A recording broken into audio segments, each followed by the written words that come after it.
Hello everyone, thanks for tuning into Sims Workshop. I hope you're all having a wonderful day. So, today we're going to be reviewing Bless Your Heart by Lindy Ryan, and oh my god, I love this book so much. Honestly, it was such a joy to read this book. It follows a family of vampire hunters. So you've got 4 generations. You've got Luna, the youngest, her mother, Grace, her grandmother Lenore, and then Ducey Evans, who is the family matriarch. And they own a funeral home. And no one knows they hunt vampires. But they discover, the opening sequence, literally the opening chapter, they are preparing someone. They're like, there's something off about this body, a friend of theirs. And then by the end of it, they are putting a stake through their heart. And they're like, looks like we've got vampires again. It's fun, it's quirky, it's just a whole lot of fun to read. And you are going between all 4 of the characterizations, Luna, she's a little bit odd. She's not exactly the popular girl in school, but she does have friends. And in fact, she's dating one of the cutest boys in school. And she doesn't really know much about her father, which is really important for the plot, right? It's very important for the story. And her mother is Grace. So Grace's story arc, she's very apprehensive, and that's another thing I really liked about this book, that every character has a very distinct personality. It's very distinct, it's layered, they just layer upon each other and they reflect each other, and you're seeing the strong dynamics and you're seeing the richness in the characterization in this story. And I think it's really, like I said, it's really fun to read, and I love going through each perspective and getting to know the characters and getting to know the history, because there is a lot of history. The events that are happening right now, they happened before Luna was born, and in fact it's very important to Luna's parentage. It's what makes Grace so apprehensive. And her and her daughter don't exactly have a great relationship. It is slightly strained, and I was able to relate to that a lot as well. But Lenore is like the experimenting one. She's very quirky and she's very weird. She's always going on about her roses. She's like, the roses! And by the end of the book, you're like, oh, that's why the roses were so important. Duh! They're important. And Ducey's like, oh, enough about your roses.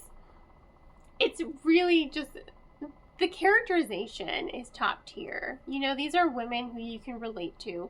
And the fact that these are 4 women in different stages of their life, dealing with different, things, and reliving the past as well, it offers up a lot of depth to the story, and it really does enrich those character dynamics, because that past event that I really don't want to spoil for you, it left marks on each of these women.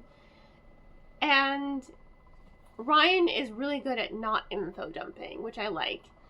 It's a bit of a mystery. It's a bit of a horror. You're starting to unveil. Oh, and the red herrings were so good. Sorry, I know that was like a jump. But you're slowly unveiling the mystery and how the events of right now are connected to the past, and in what way they are. And honestly, the red herrings, those are great too. You're just like, you're really obviously not the person, because it sounds like they're really obviously making you the person. Except, if you think about that past event, maybe you are the person. So, because you have to figure out who is the vampire. And that's another thing. This is really unique Strigoi that we're dealing with here. So, they start off as zombies.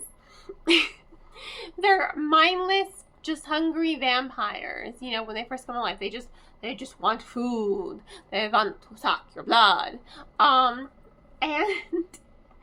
they start off as zombies.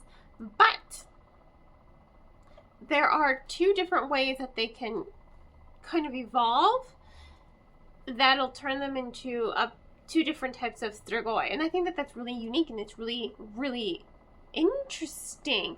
I'm still kind of trying to wrap my head around it. I think I do need another reread. But for the most part, I was able to follow it. And I'm like, oh, that's really cool. And I was just really intrigued. You know, this is something new. This is something unique in the realm of vampires. And I mean, let's face it, in today's day and age, it's really hard to try to be truly unique because everything has been done. It's not just about being unique anymore. It's about, okay, you've taken this thing that someone has done before and you're reinventing it and giving it your own twist. And that's what adds freshness and uniqueness to it. And I think Lindy Ryan, I think she did a brilliant job at adding something new to vampire lore and adding something different and unique. And it was honestly quite captivating. And it was, like I said, I've said this 1,000 times already. It was fun. It was fun to read. It was fun and it was energetic. And it was, you know what? This book is great for Mother's Day. And yes, and it's great for Halloween.